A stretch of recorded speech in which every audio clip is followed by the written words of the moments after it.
Terima kasih kepada Bapak Ibu yang sudah hadir di sini, yang sudah berkenan untuk mengikuti desiminasi hari ini. Sebelumnya, marilah kita bersiap-siap untuk desiminasi. Yang sudah mengisi daftar hadir, ya silahkan kembali ke tempat kembali. Assalamualaikum warahmatullahi wabarakatuh. Terima kasih kepada Bapak Ibu yang sudah hadir di sini. Yang terhormat Ibu Kepala SD Negeri 2 Kota Banjarnegara, Bapak Ibu Guru SD Negeri 2 Kota Banjarnegara, dan staf tata usaha SD Negeri 2 Kota Banjarnegara. Puji syukur kehadiran Allah Subhanahu wa Ta'ala yang telah memberikan rahmat serta hidayahnya sehingga kita semua bisa berkumpul di sini dalam rangka desiminasi menyebarkan pemahaman dan penerapan pengalaman budaya positif. Semoga acara ini berjalan lancar. Sholawat dan salam senantiasa tercurah kepada Nabi Agung Muhammad SAW yang selalu kita nanti-nantikan syafaatnya di hari Yaumul Kiamat nanti. Sebelum acara dimulai, marilah kita buka bersama-sama dengan bacaan basmalah. Bismillahirrahmanirrahim.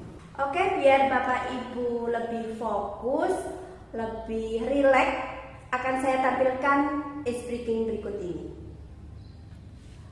Cerita baru tentang kura-kura dan kancil.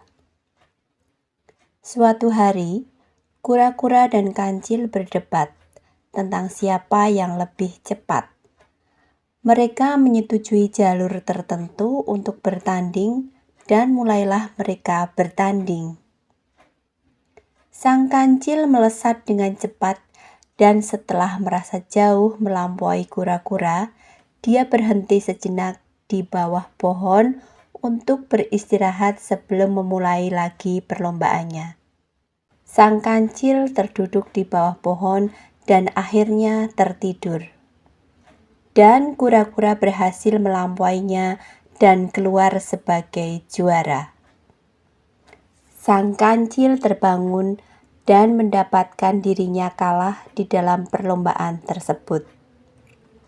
Nah, maksud dari cerita ini adalah mereka yang lambat apabila konsisten akan dapat memenangkan pertandingan.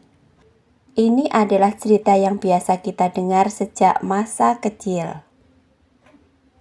Nah, baru-baru ini seseorang bercerita versi baru yang lebih menarik. Ceritanya begini. Sang kancil sangat kecewa dengan kekalahannya, lalu melakukan analisis penyebabnya.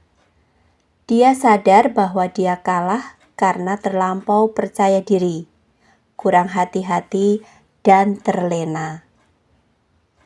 Kalau saja dia bisa lebih waspada, maka tidaklah mungkin kura-kura bisa mengalahkannya.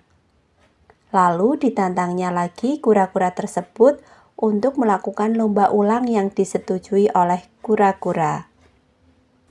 Dan kali ini sang kancil menang mutlak karena dia berlari tanpa henti. Maksud dari cerita ini adalah cepat dan konsisten akan mengalahkan yang lambat dan konsisten.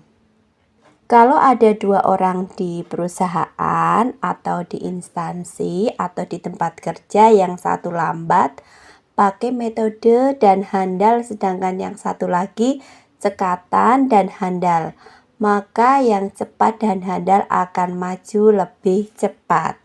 Lambat asal konsisten itu bagus, akan tetapi lebih bagus lagi kalau cepat dan konsisten. Tetapi ini ada cerita lagi. Kali ini sang kura-kura mulai berpikir dan sadar bahwa tidaklah mungkin berlomba dengan kancil pada jalur seperti yang lalu. Setelah berpikir keras, kali ini kura-kura menantang sang kancil untuk berlomba lagi pada jalur perlombaan yang berbeda. Sang kancil setuju. Mereka mulai berpacu dan sang kancil berlari dengan cepat tanpa berhenti, sampai akhirnya terpaksa berhenti di tepi sungai karena harus menyeberang. Rupanya garis finishnya terletak beberapa ratus meter setelah tepi di seberang sungai. Sang kancil bingung, tidak tahu harus berbuat apa. Dan tak lama kemudian muncul kura-kura menyusul dan dengan santainya menyeberang sampai ke garis finish dan memenangkan pertandingan. Maksud cerita ini adalah, pertama, temukan kekuatan utama Anda, kemudian carilah tempat bertanding yang sesuai dengan kekuatan utama Anda. Di perusahaan atau di tempat kerja, kalau Anda pandai berbicara, carilah kesempatan untuk memberikan presentasi sehingga pimpinan Anda bisa melihat kemampuan Anda. Kalau kekuatanmu adalah menganalisis, carilah peran yang membutuhkan kemampuan analisis. Bekerja pada kekuatanmu bukan hanya menunjukkan kehebatanmu, akan tetapi juga menciptakan kesempatan untuk maju dan berkembang. Kalau kekuatanmu adalah mengorganisir, carilah peran untuk mengorganisir sesuatu kegiatan. Penting agar perusahaan atau tempat kerja tahu bahwa Anda mungkin pantas menjadi manajer. Kalau kekuatanmu adalah waspada dan teliti, carilah peran yang membutuhkan kewaspadaan dan ketelitian, seperti peran yang terkait dengan keselamatan, hukum, atau keuangan. Nah, ada cerita lagi. Kali ini, sang kancil dan kura-kura menjadi sahabat dan mulai memikirkan solusi masalah bersama-sama. Keduanya sadar bahwa lomba yang terakhir bisa dilakukan dengan jauh lebih baik. Jadi, mereka memutuskan untuk melakukan perlombaan lagi. Cuma kali ini mereka berlomba dalam satu tim. Mereka mulai berlari. Mula-mula sang kancil menggendong kura-kura sampai ke tepi sungai. Kemudian di sini kura-kura yang menggendong kancil untuk menyeberangi sungai. Di seberang satunya, kancil mulai menggendong kura-kura lagi sampai ke garis finish. Sampai di garis finish, keduanya merasa puas karena berhasil tiba dengan waktu yang jauh lebih cepat dari lomba sebelumnya. Maksud cerita ini adalah bagus menjadi orang yang brilian dan mempunyai kekuatan utama. Akan tetapi, tanpa bisa bekerja sama di dalam suatu tim dan menjalin masing-masing kekuatan utama, hasilnya tidak akan maksimal. Karena selalu ada situasi di mana Anda berkinerja kurang, sedangkan rekan lainnya lebih baik. Kerjasama adalah masalah kepemimpinan yang sesuai dengan situasi, yaitu dengan memberikan kesempatan kepada seseorang yang memiliki kompetensi inti yang sesuai dengan situasi mengambil alih kepemimpinan. Ada lagi yang harus dipelajari di sini, bahwa kancil maupun kura-kura tidak pernah menyerah setelah mengalami kegagalan. Bahkan, sang kancil bekerja lebih keras setelah kegagalannya. Sedangkan kura-kura mengubah strateginya karena dia sudah berusaha sekuat tenaga.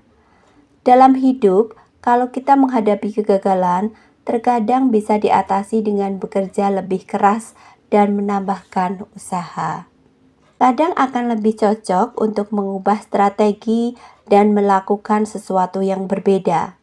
Dan terkadang lebih cocok melakukan keduanya. Keduanya juga belajar sesuatu pelajaran yang sangat penting.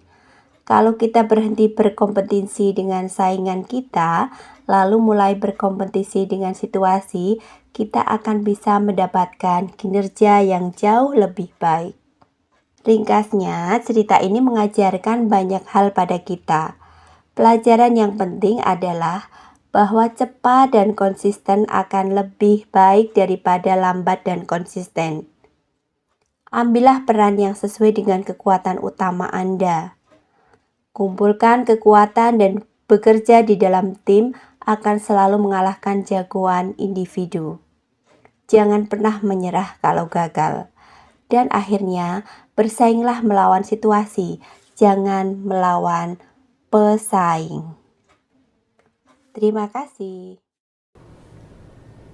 Untuk selanjutnya akan saya paparkan tentang materi menyebarkan pemahaman dan penerapan pengalaman budaya positif.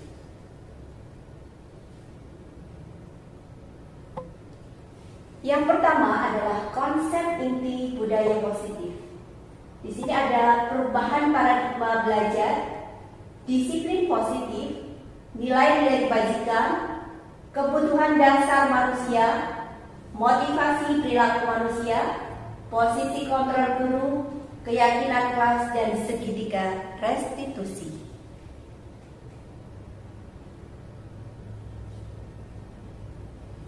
Untuk yang pertama kali di sini adalah pembelajaran dengan paradigma baru.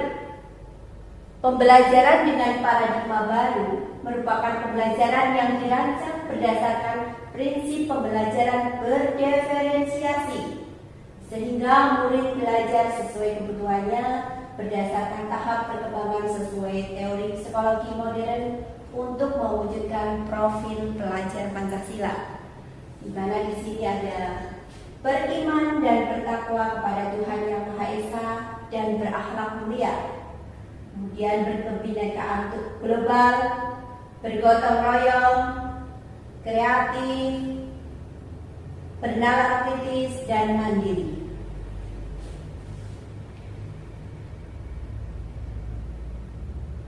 Ini tentang miskonsepsi tentang teori kontrol. Di situ ada ilusi guru mengontrol murid. Pada dasarnya kita tidak dapat memaksakan murid untuk berbuat sesuatu. Jikalau murid tersebut memilih untuk tidak melakukannya, kita tidak berhak memaksa. Walaupun tampaknya kita sedang mengontrol perilaku murid tersebut. Hal ini karena murid tersebut sedang mengizinkan dirinya untuk dikontrol. Nah, saat itu bentuk kontrol guru menjadi kebutuhan dasar yang dipilih murid tersebut. Itu adalah pada ilusi guru mengontrol murid. Dalam hal ini, teori kontrol menyatakan bahwa semua perilaku memiliki tujuan, bahkan terhadap perilaku yang tidak disukai. Itu pada ilusi guru mengontrol murid. Kemudian berikutnya, yang kedua adalah ilusi bahwa semua penguatan positif efektif dan bermanfaat. Jadi penguatan positif atau bujukan adalah bentuk-bentuk kontrol. Segala usaha untuk mempengaruhi murid agar mengulangi suatu perilaku tertentu adalah suatu cara usaha untuk mengontrol murid tertentu. Kemungkinan murid tersebut akan menyadarinya dan mencoba untuk menolak bujukan itu.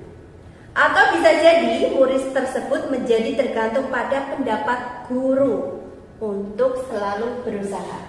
Jadi ini merupakan ilusi bahwa semua penguatan positif efektif dan bermanfaat.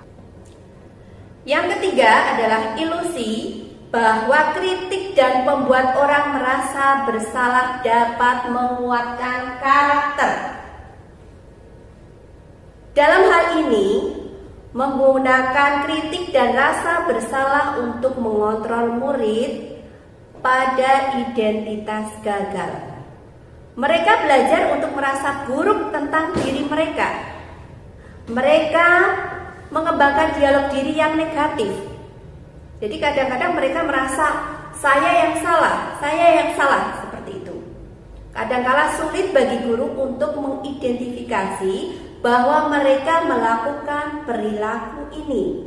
Karena seringkali guru cukup menggunakan suara halus untuk menyampaikan pesan negatif. Yang keempat adalah ilusi bahwa orang dewasa berhak memaksa. Jadi banyak orang dewasa yang percaya bahwa mereka memiliki tanggung jawab untuk membuat murid-murid berbuat hal-hal tertentu. Adapun yang dilakukan dapat diterima selama ada sebuah ketentuan berdasarkan sebuah pengukuran kinerja. Jadi itu yang nomor 4. Jadi ilusi bahwa orang dewasa berhak memaksa. Pada saat itu pula orang dewasa akan menyadari bahwa perilaku memaksa tidak akan efektif untuk jangka panjang. Yang terjadi adalah sebuah hubungan permusuhan yang akan terbentuk. Dikemukakan di sini pendapat tentang Stephen R. Covey menyatakan bahwa bila kita ingin membuat kemajuan perlahan-lahan, sedikit-sedikit, ubahlah sikap atau perilaku Anda. Namun, bila kita ingin memperbaiki cara-cara utama kita, maka kita perlu mengubah kerangka acuan kita. Ubahlah bagaimana Anda melihat dunia, bagaimana Anda berpikir tentang manusia. Ubahlah paradigma Anda. Bisa dilihat pada slide di depan. Bisa Bapak Ibu lihat pada slide di depan. Itu mengubah paradigma stimulus respon ke pendekatan teori kontrol. Di sini ada stimulus respon, teori kontrol. Pada stimulus respon, realitas, pada teori kontrol, realitas. Jadi pada stimulus respon kita sama, pada teori kontrol kita berbeda. Yang kedua, semua orang melihat hal yang sama. Pada teori kontrol, setiap orang memiliki gambaran berbeda. Yang ketiga, stimulus respon, kita mencoba mengubah orang agar berpandangan sama dengan kita. Pada teori kontrol, kita berusaha memahami pandangan orang lain tentang dunia. Pada stimulus respon yang keempat, perilaku buruk dilihat sebagai suatu kesalahan. Sedangkan pada teori kontrol, semua perilaku memiliki tujuan. Stimulus respon yang kelima, orang lain bisa mengontrol saya. Pada teori kontrol, hanya Anda yang bisa mengontrol diri Anda. Pada stimulus respon yang keenam, saya bisa mengontrol orang lain. Pada teori kontrol, Anda tidak bisa mengontrol orang lain. Pada stimulus respon yang ketujuh, pemaksaan ada pada saat bujukan gagal. Sedangkan pada teori kontrol, kolaborasi dan konsentrasi menciptakan pilihan-pilihan baru.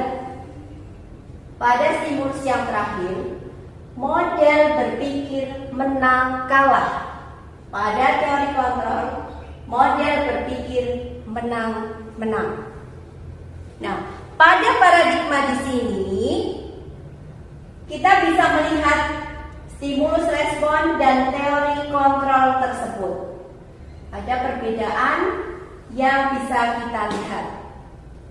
Oleh sebab itu, dengan budaya positif, diharapkan kita bisa menjadi agen perubahan dengan mengedepankan pemikiran dan pemahaman sesuai dengan filosofi Ki Hajar Dewantoro, yaitu menuntun segala kodrat dalam diri anak agar anak merupakan keselamatan dan kebahagiaan setinggi-tingginya agar menjadi manusia dan anggota masyarakat. Berikutnya adalah nilai-nilai kebajikan. Nilai yang disepakati bersama lepas dari suku bangsa, agama, bahasa, maupun latar belakangnya. Contoh nilai kebajikan institusi atau organisasi. Di sini ada profil pelajar Pancasila, beriman dan bertakwa pada Tuhan Yang Maha Esa dan berakhlak mulia, berkebinekaan global, gotong royong, mandiri, kreatif, dan bernalar kritis. Yang kedua, ada Ibo Primarius program. Di sini ada toleransi, rasa hormat, integritas, mandiri, menghargai, antusias, empati, keingintahuan, kreativitas, kerjasama, percaya diri, dan komitmen. Berikutnya, ada keterampilan hidup atau life skill. Di sini adalah dapat dipercaya, lurus hati, pendengar yang aktif, tidak merendahkan orang lain, dan memberikan yang terbaik dari diri. Berikutnya adalah 5 kebutuhan dasar manusia. Bisa dilihat di depannya Bapak Ibu, ada 5 kebutuhan dasar manusia. Kita sudah tahu semuanya. Di sini yang nomor 1 adalah bertahan hidup. Bertahan hidup jelas makanan, pakaian, tempat tinggal, keamanan, dan kesehatan. Yang kedua adalah kasih sayang dan rasa diterima. Di sini adalah rasa diterima, dipedulikan, berbagi, kerjasama menjadi bagian dari kelompok. Yang ketiga adalah kekuasaan. Jadi ada harga diri, keinginan untuk dianggap, memimpin, berprestasi, diakui, dan didengar. Yang keempat adalah kebebasan. Kebebasan di sini ada mandiri, memiliki pilihan, mencoba hal baru, mampu mengendalikan arah dirinya. Yang kelima adalah kesenangan, bermain, humor, antusiasme, dan tertawa. Berikutnya adalah motivasi perilaku manusia. Di sini ada motivasi eksplisit dan motivasi intrinsik. Motivasi ekstrinsik itu adalah untuk menghindari ketidaknyamanan atau hukuman, kemudian untuk mendapatkan imbalan atau penghargaan dari orang lain, dan yang terakhir adalah motivasi intrinsik untuk menjadi orang yang mereka inginkan dan menghargai diri sendiri dengan nilai-nilai yang mereka percaya. Itu adalah motivasi intrinsik. Selanjutnya ada hukuman, konsekuensi, dan restitusi. Pada hukuman, ini ada tidak terencana atau tiba-tiba. Pada konsekuensi, terencana, disepakati sesuai peraturan. Pada restitusi, proses menciptakan kondisi bagi murid untuk memperbaiki kesalahan. Yang kedua, pada hukuman, murid tidak tahu apa yang akan terjadi atau tidak dilibatkan. Pada konsekuensi, murid tetap dibuat tidak nyaman. Pada restitusi, proses kolaboratif yang mengajarkan murid untuk mencari solusi sendiri. Yang ketiga, pada hukuman bersifat satu arah. Yang keempat, pada hukuman berupa hukuman fisik atau psikis. Sedangkan pada konsekuensi, sikap guru selalu memonitor murid. Pada restitusi, proses kolaboratif yang mengajarkan murid untuk mencari solusi sendiri. Pada posisi kontrol guru, di sini ada 5 posisi kontrol guru. Bisa Bapak Ibu lihat di sini. Contoh penerapan 5 posisi kontrol guru. Kasus yang pertama adalah siswa tidak memakai atribut lengkap saat upacara. Penghukum, hormat pada bendera selama 1 jam. Pembuat merasa bersalah. Berapa kali ibu atau bapak harus memberitahu kamu? Kamu selalu saja mengecewakan ibu atau bapak. Ini adalah posisi kontrol guru sebagai penghukum dan pembuat merasa bersalah. Berikutnya, contoh penerapan 5 posisi kontrol yang lain. Ada sebagai teman dan sebagai pemantau. Di sini masih kasus yang sama, yaitu kasus siswa tidak memakai atribut lengkap saat upacara. Pada posisi sebagai teman, ayo dong, ikuti aturan sekolah. Tolong bantu ibu atau bapak sekali ini ya. Sudah, tidak apa-apa. Lain kali jangan sampai berbuat seperti itu. Itu sebagai teman. Sedangkan sebagai pemantau, kamu sudah melanggar peraturan sekolah. Kamu tahu konsekuensinya. Setelah upacara, kamu beri atribut ya ke koperasi dan jangan diulang lagi. Itu adalah posisi kontrol guru sebagai teman dan pemantau. Selanjutnya ada contoh penerapan 5 posisi kontrol berikutnya. Kasusnya masih sama, siswa tidak memakai atribut lengkap saat upacara. Kita posisi pada manajer. Apakah kamu tahu kesalahanmu? Kira-kira bagaimana kamu memperbaiki kesalahanmu? Itu adalah posisi kontrol kita sebagai manajer. Nah, ini ada contoh posisi kontrol apakah aku. Nanti bisa Bapak Ibu bayangkan, bisa Bapak Ibu ketahui bahwa kontrol seperti apakah aku. Di sini ada pertanyaan, saya kecewa sekali dengan kamu. Selanjutnya ada lagi, kamu tidak pernah benar melakukannya. Apa rencanamu untuk menyelesaikan masalah ini?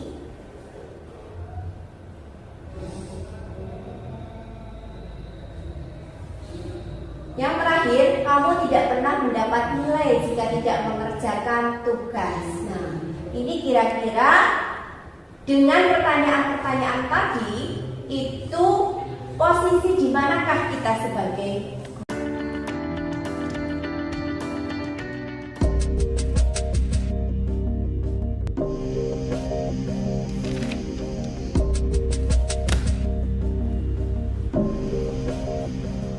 Naren! Sini kamu! Selamat pagi, Bu. Selalu terlambat. Kamu deh, pasti terlambat. Maaf, Bu. Saya... Apa? Apa coba? Alasan kamu apa lagi? Kapan sih kamu tidak terlambat? Malas sekali ya kamu jadi anak. Saya... Dasar pemalas. Gak kapok-kapok sih kamu. Sudah berapa kali terlambat?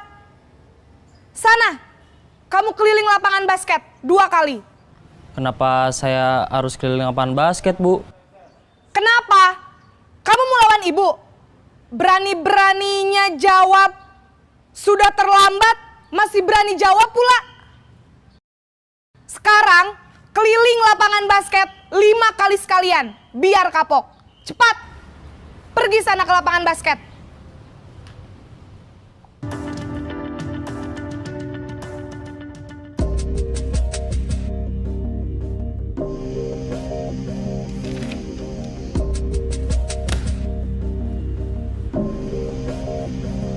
Naren!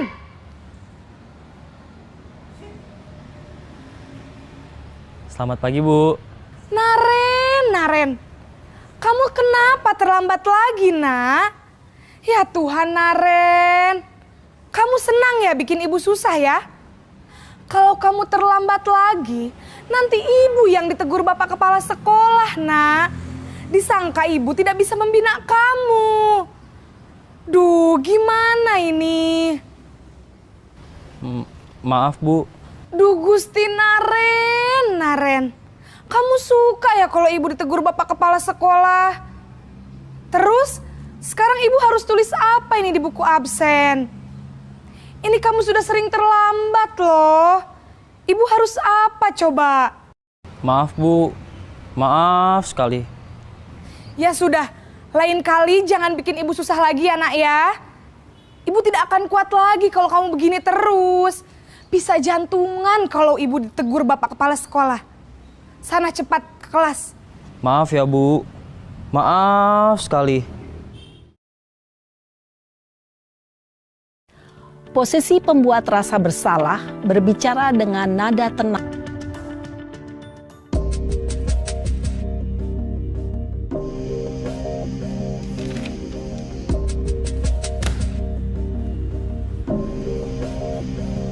Naren!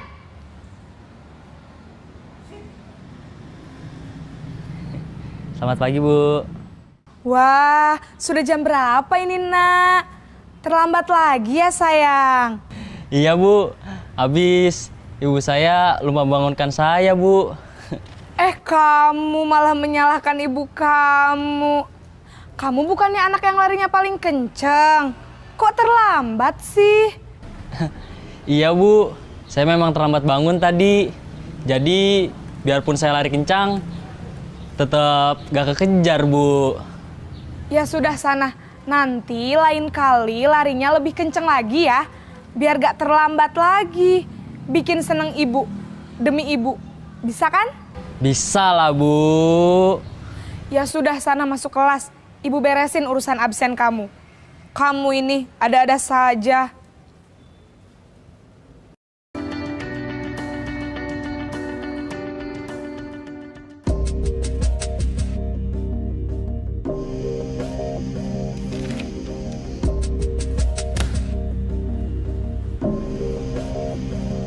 Naren!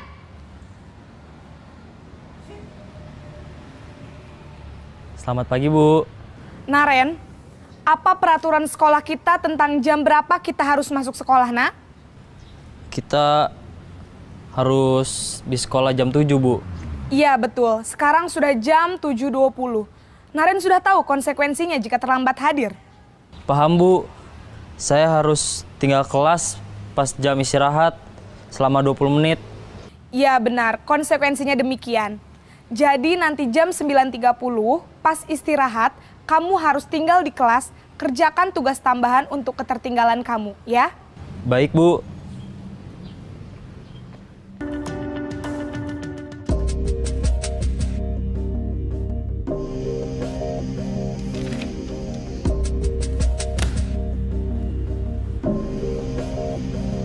Naren!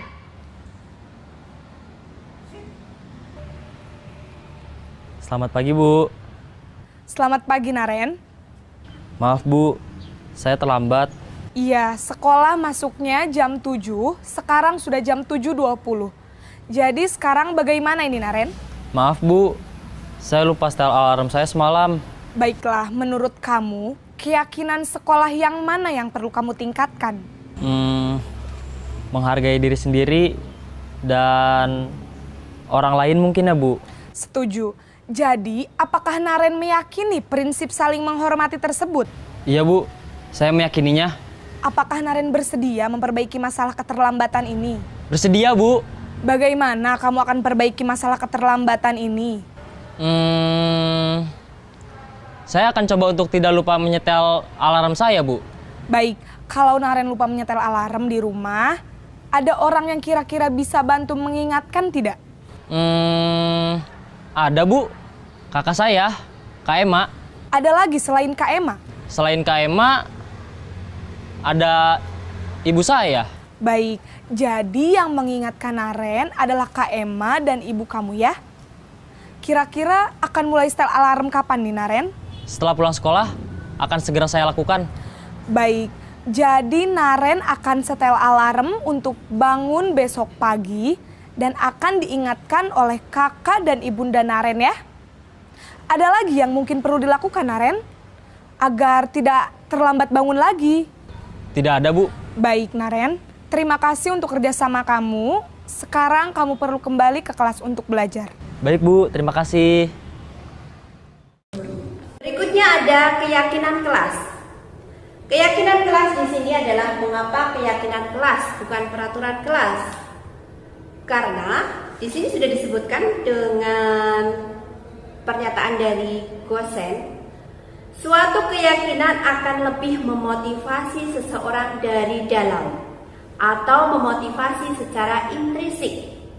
Seseorang akan lebih tergerak dan bersemangat untuk menjalankan keyakinannya daripada hanya sekedar mengikuti serangkaian peraturan. Jadi dengan keyakinan murid-murid pun akan seperti itu. Jadi murid-murid pun demikian, mereka perlu mendengarkan dan mendalami tentang suatu keyakinan. Mereka lebih enak dengan keyakinan daripada peraturan. Kalau keyakinan itu sebuah lebih condong ke kesadaran, sementara kalau peraturan itu suatu keterpaksaan. Jadi itu ya Bapak Ibu bisa ketahui tentang keyakinan kelas. Berikutnya ada segitiga restitusi. Di sini segitiga restitusi adalah suatu proses dialog yang dijalankan guru atau orang tua agar dapat menghasilkan murid yang mandiri dan bertanggung jawab. Pada segitiga restitusi di sini, yang pertama adalah menstabilkan identitas. Yang kedua, validasi tindakan yang salah. Ketiga, menanyakan keyakinan. Nah, itu Bapak Ibu bisa dari arah mana saja. Bisa dari validasi tindakan yang salah dulu, baru menstabilkan identitas, baru menanyakan keyakinan. Bisa dari menstabilkan identitas dulu, kemudian validasi tindakan yang salah, baru menanyakan keyakinan. Jadi bisa dibolak-balik sesuai dengan kasus yang Bapak Ibu alami. Di sini ada menstabilkan identitas. Ini berdasarkan prinsip pembuat kesalahan adalah bagian dari proses pembelajaran. Pada menstabilkan identitas itu ada berbuat salah itu wajar. Itu masuk pada menstabilkan identitas. Tidak ada manusia yang sempurna. Ibu, Bapak juga pernah melakukan itu. Ibu, Bapak tidak mau mencari siapa yang salah, tapi Ibu, Bapak ingin mencari solusi dari permasalahan ini. Kamu berhak merasa begitu. Itu menstabilkan identitas. Berikutnya adalah validasi tindakan yang salah. Berdasarkan prinsip setiap perilaku berusaha memenuhi suatu kebutuhan tertentu. Contohnya di sini adalah kamu pasti punya alasan mengapa melakukan hal itu. Padahal kamu bisa melakukan yang lebih buruk dari ini ya. Kamu patut bangga karena telah melindungi sesuatu yang penting buatmu. Kamu melakukannya karena mempertahankan sesuatu yang penting bagimu. Itu adalah validasi tindakan yang salah. Berikutnya adalah menanyakan keyakinan. Berdasarkan prinsip teori kontrol, bahwa pada dasarnya kita termotivasi secara intrinsik. Di sini ada beberapa pertanyaan mengenai menanyakan keyakinan. Kamu pasti punya alasan mengapa melakukan hal itu. Padahal kamu bisa melakukan yang lebih buruk dari ini ya. Kamu patut bangga karena telah melindungi sesuatu yang penting buatmu. Kamu melakukannya karena mempertahankan sesuatu yang penting bagimu. Itu adalah menanyakan keyakinan.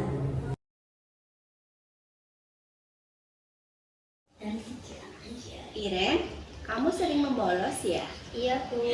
Menurut ingatanmu, sudah berapa kali kamu membolos? Lebih dari 5 kali, Bu. Sering membolos suatu kesalahan bukan? Iya, Bu. Baik, Iren. Berbuat salah itu manusiawi. Setiap orang kadang berbuat salah. Yang terpenting kita harus belajar dari kesalahan itu dan berusaha untuk memperbaikinya. Baiklah, Iren. Mari kita cari solusinya. Iya, Bu. Iren sering membolos pasti punya alasan. Kenapa kamu sering membolos? Karena saya sering begadang, main HP, jadi kurang tidur. Kamu tahu keyakinan kelas yang sudah kita sepakati? Tahu, Bu. Kalau sering membolos sesuai dengan keyakinan kelas kita tidak? Tidak, Bu. Menurut kamu, keyakinan kelas apa yang sudah kamu langgar? Tidak disiplin, Bu. Menurut kamu, disiplin itu penting tidak untuk kamu? Penting, Bu, karena membuat saya tidak membolos, menghargai waktu. Betul, menghargai waktu itu penting bagi kita. Seperti kita menghargai teman, menghargai orang-orang yang ada di sekitar kita, pekerjaan tidak menumpuk, dan kita juga dapat melatih rasa kepedulian. Iya, Bu, saya sudah sering membolos, saya menyesal, mohon maaf. Baik, sudah kamu lakukan dengan cara meminta maaf. Menurut kamu, apa yang kamu lakukan agar kamu tidak bolos sekolah lagi? Saya akan tidur lebih cepat, menggunakan HP seperlunya. Kamu sudah menemukan solusinya. Ibu akan bekerja sama dengan orang tua kamu biar kamu tidak sering membolos. Baik, Bu. Oke, sekarang bisa masuk ke kelas. Baik, Bu. Tadi ibu dapat laporan dari Nada. Katanya kamu habis bertengkar ya sama Vicky. Iya, Bu, habis sebel banget. Vicky terus-terus mencontek saya. Oh, wajar kalau kesel. Jika ibu pada posisi seperti kamu, ibu juga akan berbuat hal yang sama. Lalu apa yang kamu lakukan terhadap Vicky? Saya marah-marah Bu, saya maki-maki. Tanpa sadar saya melempar tas Vicky ke bawah. Oh, begitu. Kamu berbuat seperti itu pasti ada alasannya ya? Biar aku masa diam saja. Vicky tidak mau belajar sendiri. Vicky hanya mencontek saya. Ya wajarlah kalau kamu marah. Karena kamu tidak rela pekerjaanmu dicontek begitu saja oleh Vicky. Ibu menghargai tindakanmu yang tidak berbuat lebih buruk dari itu. Misalnya memukul atau mendorong. Sekarang, mari kita pikirkan apakah tindakan kamu marah sampai membuang tas Vicky itu sesuai dengan keyakinan kelas kita? Tidak Bu, Menurut kamu, keyakinan kelas apa yang sudah kamu langgar? saling menghormati antar teman Bu. Baik, menurutmu saling menghormati antar teman penting tidak bagi kamu? Penting Bu. Baik, kalau menurut kamu penting, keyakinan apa yang harus kamu lakukan pada saat sedang marah? Harus lebih sabar Bu. Kamu bersedia memperbaiki masalah ini? Bersedia Bu. Apa yang kamu lakukan untuk memperbaiki masalah ini? Saya akan bisa sabar menghadapi masalah ini, tidak akan marah-marah lagi. Dan jika ada teman yang mencontek saya lagi, saya akan melaporkan masalah ini kepada guru. Ya, tepat sekali tindakan kamu. Tetap semangat ya Ayu. Silakan kembali ke kelas. Terima kasih Bu. Ya, sama-sama. Nah, tadi sudah ditayangkan sebuah video itu, mungkin dari Bapak Ibu mau ada sharing-sharing tentang studi kasus. Monggo dari siapa dulu? Barangkali ada kasus-kasus. Oh, saya Bu Erni. Oke, monggo Bu Isma. Gini, dari selama saya mengajar, selama ini saya baru di tahun ini saya menemukan satu siswa. Saya di kelas 1 ini ada beberapa anak yang memang berkebutuhan khusus 3. Tetapi yang satu ini dia itu maksudnya yang keempat ini anaknya itu sudah sangat aktif. Dia kebetulan sudah berumur 10 tahun. Dulunya dia sudah pernah sekolah di kelas 1, tetapi karena anak tersebut itu selalu ingin ditunggui oleh orang tuanya, oleh ibunya. Jadi ibu itu harus selalu ada di samping anak tersebut. Jadi karena ibunya itu sudah tidak tahan, anaknya juga selalu rewel kalau ditunggui. Jadi beberapa 2 tahun ini anak tersebut tidak sekolah sama sekali. Nah, baru di tahun ajaran ini anak tersebut itu mau bersekolah kembali di sini, dan itu juga dalam beberapa bulan sampai 3 bulan itu masih di luar ekspektasi anak-anak kelas 1 seperti itu. Karena dia memang sudah dari umur dia sudah lebih matang, dia sudah 10 tahun, jadi di kelas itu dia lebih dominan seperti itu. Jadi teman-teman yang lain merasa tidak nyaman. Contohnya, dia selalu membuli temannya, dia selalu mengolok-olok, terus mengintimidasi teman. Apalagi di kelas saya itu kan ada 3 anak yang berkebutuhan khusus. Nah, si anak tersebut suka meledek dan juga membuli karena si anak tersebut membuli ketiga anak ini. Terus juga tidak hanya ketiga anak ini, si Habib itu juga suka memukul, suka mendorong, berkata kasar. Jadi memang kalau untuk di kelas 1, anak ini sudah memberi dampak yang sangat negatif menurut kepada kepala sekolah. Kemudian saya juga sharing kepada orang tuanya, apakah anak tersebut di rumah juga berperilaku seperti itu? Ternyata tidak, Bu. Jadi anak tersebut hanya berperilaku seperti itu di sekolah. Karena di rumah ternyata anak tersebut sangat tertekan oleh perilaku orang tuanya, terutama si ayah. Dia di rumah berperilaku kasar terhadap anak tersebut, suka marah. Jadi mungkin anak tersebut meniru perilaku ayahnya yang di rumah dan dilampiaskan kepada teman-temannya, karena dia merasa dia yang paling besar di kelas, dia juga lebih berkuasa di dalam kelas tersebut. Silakan ada lagi mungkin. Ada lagi dari Bapak Ibu. Saya Bu. Oke, Bapak Ri. Saya kebetulan di kelas 6. Nah, ini ada kasus yang saya alami. Di kelas 6 ini ada satu anak yang berperilaku ya dibanding dengan teman-temannya itu agak lain. Artinya apa? Anak tersebut dablek istilahnya gitu, istilah kita. Kenapa? Kalau berangkatnya siang, kalau terlambat ditanyai, dia bilang kesiangan Pak. Udah gitu kadang apakah orang tuanya kurang memperhatikan atau gimana? Kadang berangkat dengan pakaian juga, kadang sepatu juga bukannya dipakai tapi dimasukkan dalam tas. Jadi jalannya nyeker. Nah,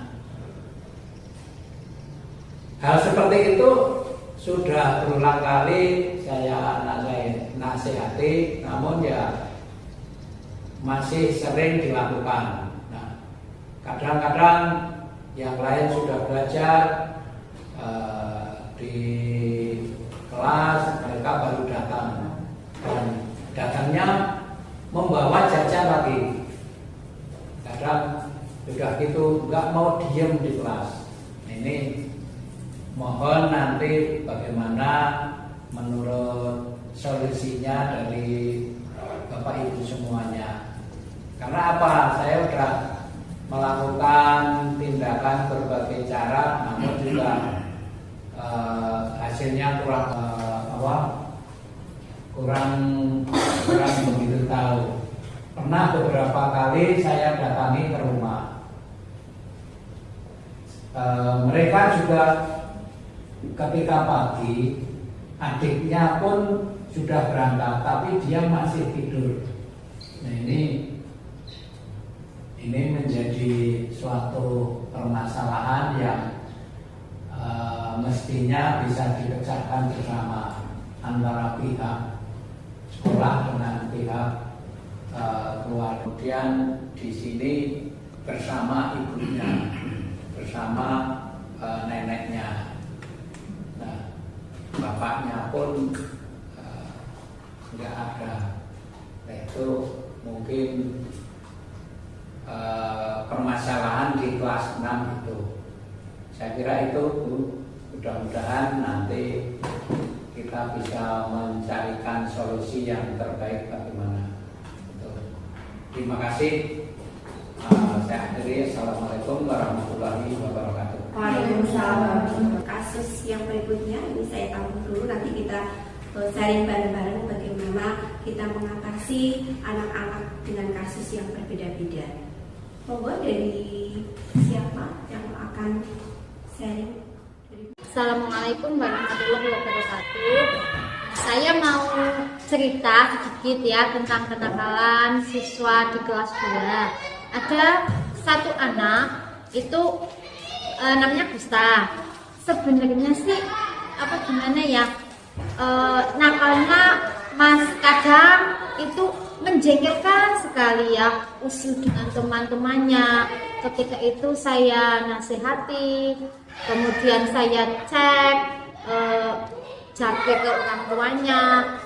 Ternyata dia itu mungkin karena faktor tidak didampingi orang tua, dia diberikan sama mbahnya. Mbahnya juga sebenarnya itu sangat perhatian sekali. Entah kenapa, apa memang salahnya saya yang sebagai guru tidak bisa menyambungkan ruh jiwanya anak untuk bisa diajak bersama-sama, ayo belajar, atau salahnya gimana.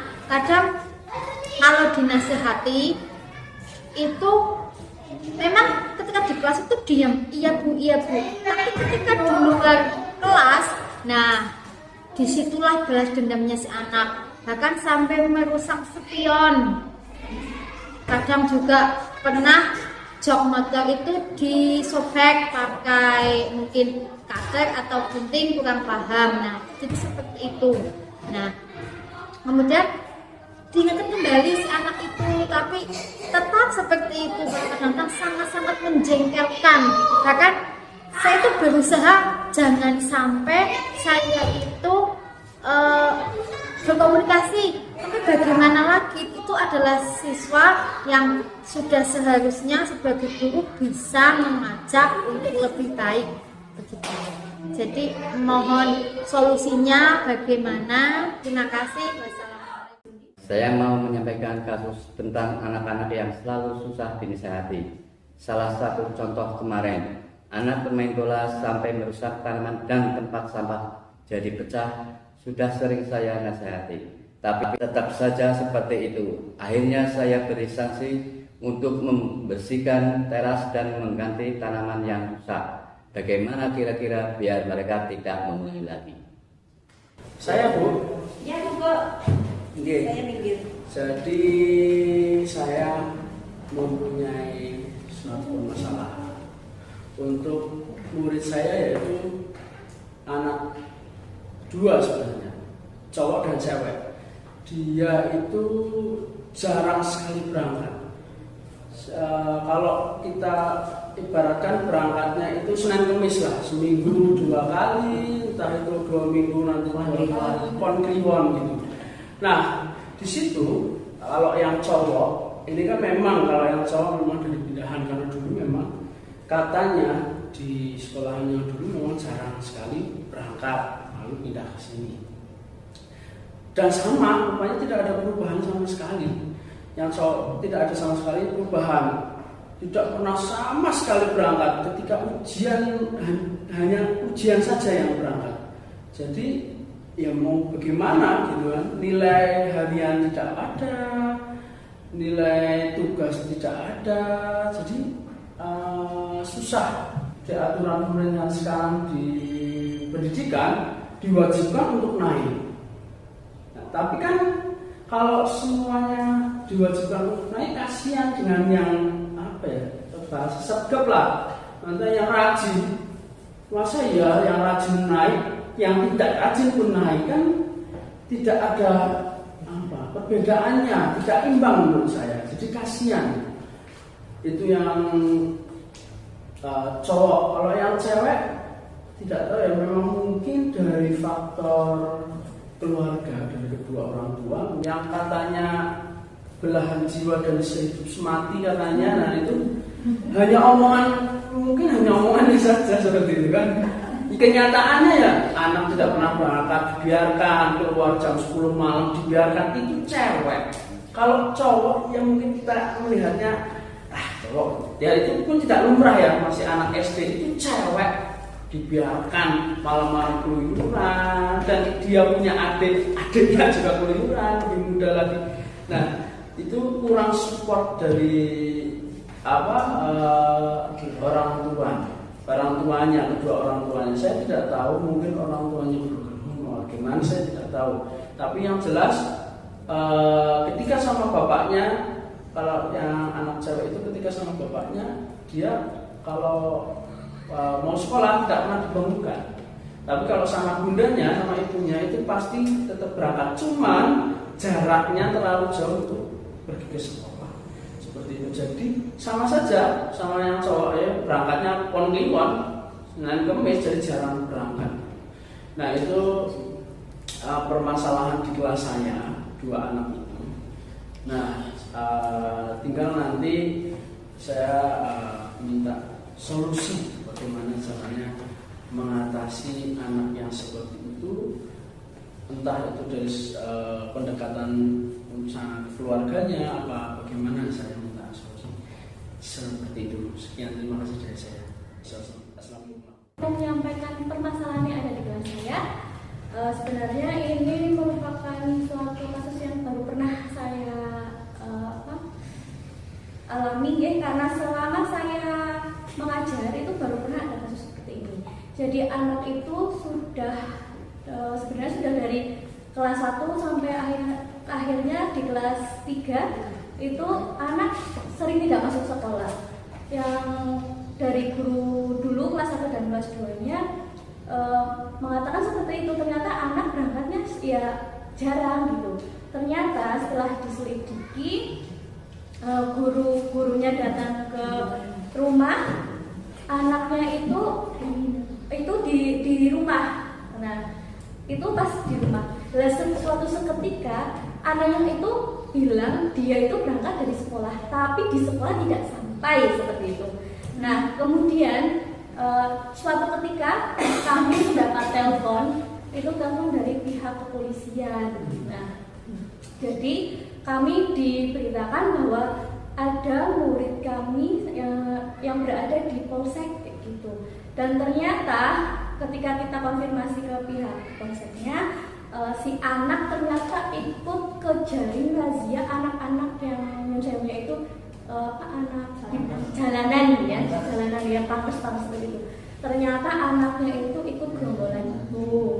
Nah, si anak itu ketika ditanyai, kamu itu bilang sama orang tua sekolah, tapi dia itu tidak pernah sampai ke sekolah, dan dia itu ternyata main sama gerombolan si anak-anak ini, yang notabene umurnya itu lebih tua jauh lebih tua daripada anak tersebut.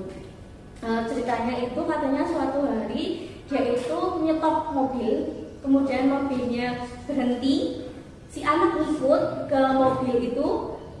Ternyata si sopir itu berinisiatif membawa anak-anak yang ikut dari mobil itu untuk belok ke polsek. Jadi mereka diserahkan ke pihak polsek. Kemudian dari pihak polsek menghubungi ke pihak sekolah dan orang tua. Jadi seperti itu kita mendatangi ke pihak polsek. Dari pihak polsek akhirnya menyerahkan sepenuhnya ke sekolah dan orang tua karena memang masih di bawah umur. Jadi kita bimbing lagi, si anak itu sudah sampai diantar sama si polisinya sampai ke sekolah. Jadi dia pagi-pagi polisinya ke rumah cuma mau mengantar anak itu untuk sampai ke sekolah. Jadi menyerahkan ke gurunya. Kalau dia sampai tidak ke sekolah lagi, dia akan berurusan sama si polisi. Polisinya sampai seperti itu. Ya sok terapi dari polisinya. Jadi pihak polisi juga meminta kerjasamanya kepada pihak sekolah. Untuk si anak setelah ada kasus seperti itu, si anak mulai rajin sekolah, mulai berangkat sekolah dengan tampilannya yang sudah berbeda sekali. Jadi anak sekolah biasanya cukurannya bros, itu sekarang dia sudah cukurannya ngepang seperti anak pang itu. Terus kami rapikan, tetapi itu tidak berselang lama. Dan itu anaknya tidak sekolah lagi. Setelah itu beberapa bulan sudah rajin, dia mengulangi hal yang sama, dia tidak sekolah lagi sampai akhirnya gurunya pun ke rumah lagi. Si anak ternyata ya memang mungkin mulai terpengaruh lagi oleh anak-anak ini. Untuk berangkat untuk masuk ujian, si anak bilangnya mau. Tapi ini masih menjadi PR karena anak mungkin masih berhubungan dengan teman-temannya yang notabene itu teman-teman yang kurang baik. Jadi kita masih sangat bermasalah dalam hal tersebut.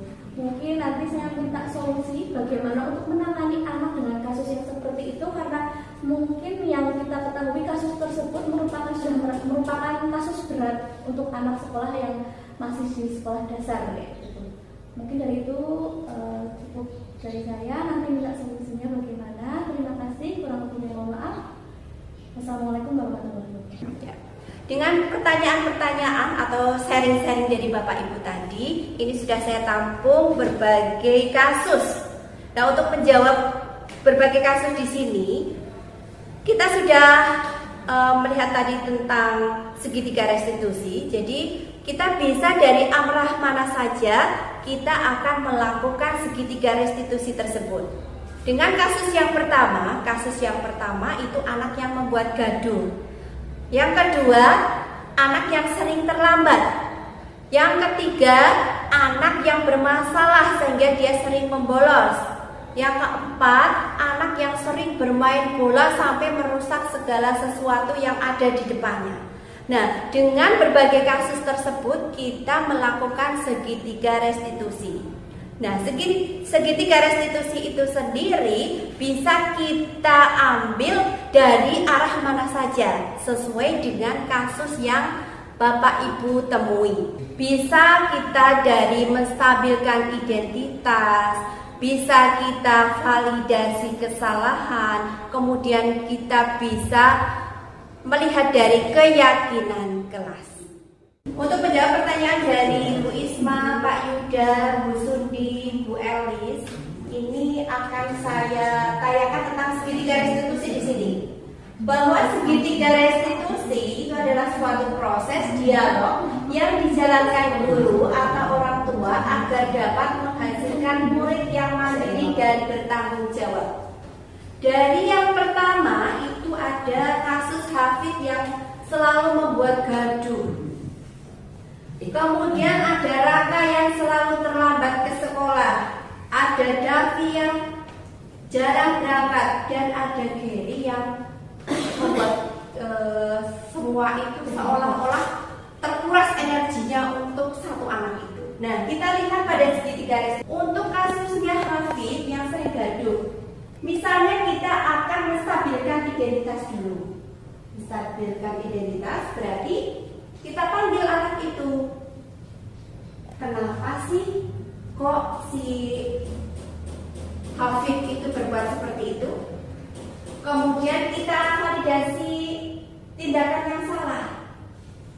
Kamu harusnya jangan seperti itu. Kasihan teman-temanmu, misalnya kan seperti itu. Terus menanyakan keyakinan. Keyakinan apa yang sudah dibuat di kelas itu? Misalnya di kelas sudah dibuat keyakinan kelas saling menghormati, jangan berbuat gaduh. Nah, itu kita berikan pengertian ke Hafid itu. Hafid, kamu sudah tahu kan keyakinan kelas itu? Mesti anak itu akan menjawab sudah, Bu. Dan nanti dengan segitiga restitusi ini mudah-mudahan bisa untuk mengurangi kegaduhan dari si Hafid tersebut. Jadi dengan segitiga restitusi ini kita akan tahu kita sebagai apa. Kita posisikan kita sebagai teman, berarti kita ajak si Hafid itu. Kemudian kalau kita sebagai manajer, berarti kita harus menanyakan, kok kamu seperti itu? Kalau membuat rasa bersalah, ayo kamu harus minta maaf. Itu seperti itu. Kemudian dari kasus Raka yang terlambat sekolah, ini juga kita harus tahu dulu dari segitiga restitusi ini. Dari validasi tindakan yang salah, berarti kita harus menegur Raka tersebut. Berarti perbuatan kamu dengan berangkat sekolah selalu terlambat itu adalah tindakan yang salah. Kemudian menstabilkan identitas, kita harus tahu masalahnya. Kenapa sih dia kok terlambat? Apakah di rumah tidak ada yang membangunkan? Apakah dia selalu bermain HP yang tidak mengenal waktu? Kita harus tahu. Kemudian kita harus menanyakan keyakinan kelas. Apa yang sudah kita buat di dalam kelas itu harus disepakati bersama, sehingga keyakinan kelas itu bisa dilaksanakan bersama-sama. Misalnya keyakinan kelas di kelas 6 sudah dibuat terlambat ke sekolah itu tidak boleh lebih dari 2 kali misalnya. Itu sudah keyakinan kelas. Atau misalnya tidak boleh terlambat, atau ditulis datang 5 menit sebelum bel berbunyi, itu misalnya.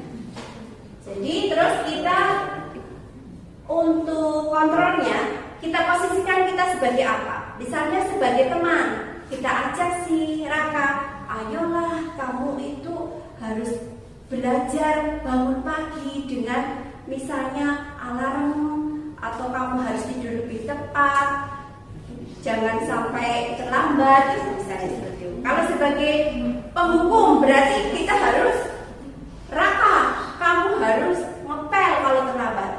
Kita harus posisikan kita sebagai apa yang kira-kira anak itu bisa melaksanakan peraturan atau keyakinan sekolah dengan baik. Kita harus tahu dulu validasi tindakan yang salah, berarti dengan tidak berangkat ke sekolah itu adalah suatu validasi tindakan yang salah. Kita harus menstabilkan identitas dulu. Berarti kita harus tahu masalahnya, kenapa dia terlambat ke sekolah atau sering tidak masuk sekolah. Kemudian menanyakan keyakinan, berarti sudah ada kesepakatan di dalam kelas keyakinan apa yang harus dilaksanakan. Ya, demikian untuk penerapan budaya positif ini sudah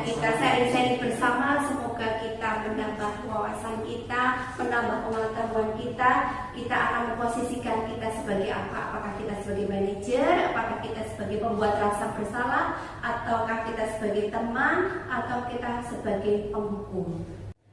Sebagai penutup, dalam penerapan program disiplin positif, hendaknya guru memiliki standar kepribadian, profesional, dan sosial yang baik, di mana guru mampu merefleksi dirinya dalam posisi kontrol saat ini.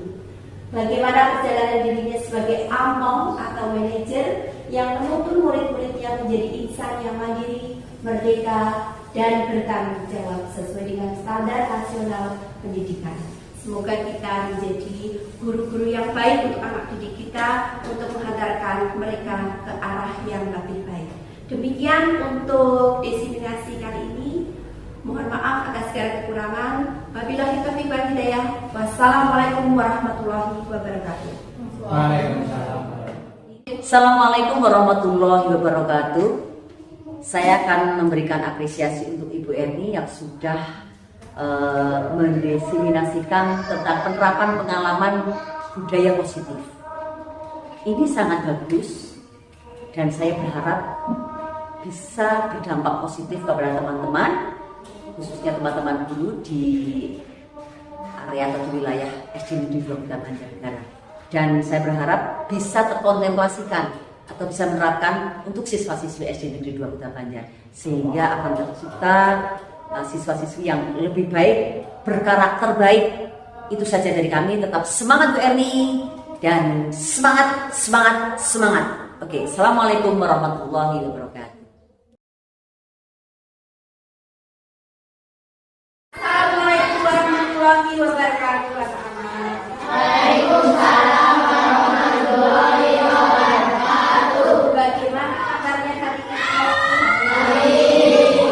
Sekarang kita akan membuat keyakinan kelas. Sudah tahu tentang keyakinan kelas? Oke, Bu Erni akan menjelaskan keyakinan kelas itu apa.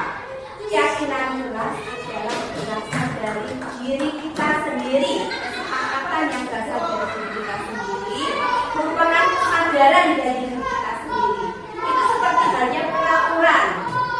Peraturan ada tata tertib. Nah, kalau peraturan itu sedikit kita melakukannya adalah dengan keterpaksaan.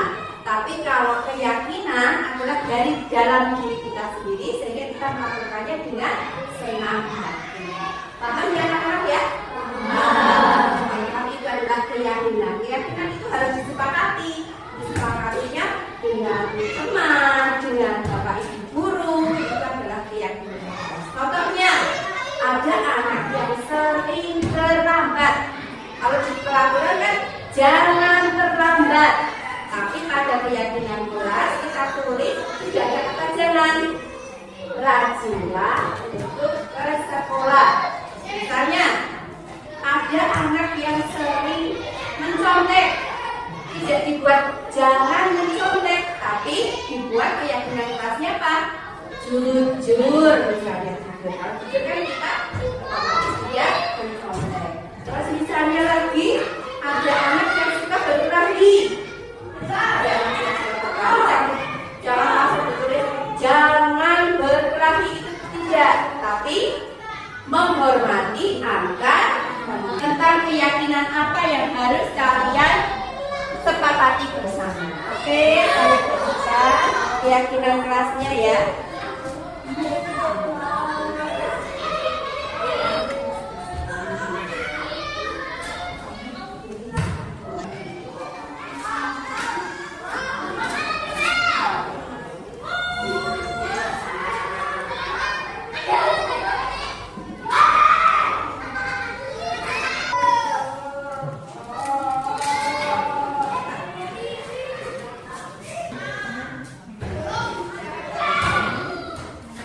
Sudah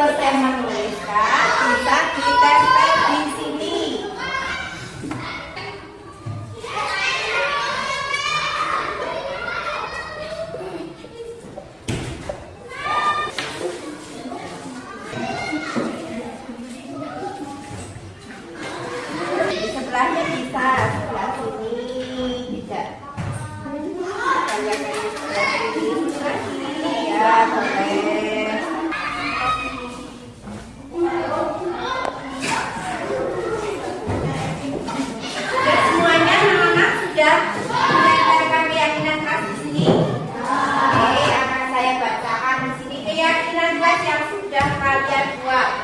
Ada yang jujur ada berapa itu? Ada 5. Yang disiplin ada. Kemudian ada lagi. Oh sama ya, ini sama jujur. Jadi kebanyakan jujur dan menghormati antar teman. Nah, keyakinan kelas ini sudah kalian buat. Mari kita sepakati. Kita sepakat di kelas ini jujur, menghormati antar teman, sepakat. Kemudian disiplin, sepakat ya? Ya, sepakat berarti nanti tidak boleh ada yang mencontek, tidak boleh ada yang pinjam peralatan alat tulis supaya tidak dikembalikan, karena kita harus jujur. Disiplin berarti harus datang tepat waktu. Kemudian jangan berkelahi, tidak membuli, tidak olok-olokan. Oke, sudah kita sepakati berarti ya. Sepakat semuanya jujur, menghargai antar teman, kemudian disiplin. Sepakat ya? Kalau sudah sepakat berarti urutan baru tanda tangan keyakinan kelas. Jadi kesepakatan keyakinan kelas. Silakan tulis namanya, kemudian tanda tangan.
Dengan keyakinan kelas, maka kita bisa berubah ke arah yang lebih baik, kita lebih disiplin, lebih bertanggung jawab, dan lebih menghargai teman.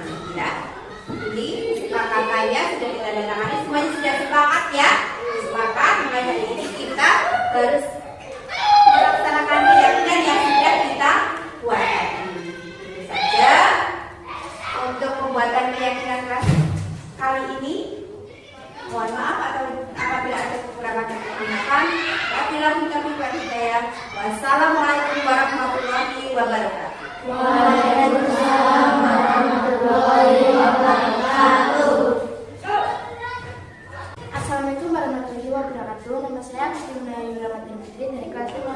Perasaan saya saat membuat keyakinan kelas sangat senang sekali, karena keyakinan kelas itu sangat penting bagi kita semua, terutama para siswa kelas, yang membuat kita menjadi lebih tangguh. Terima kasih.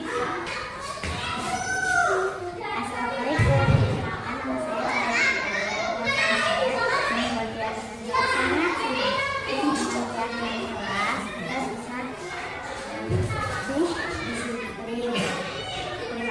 Assalamualaikum warahmatullahi wabarakatuh.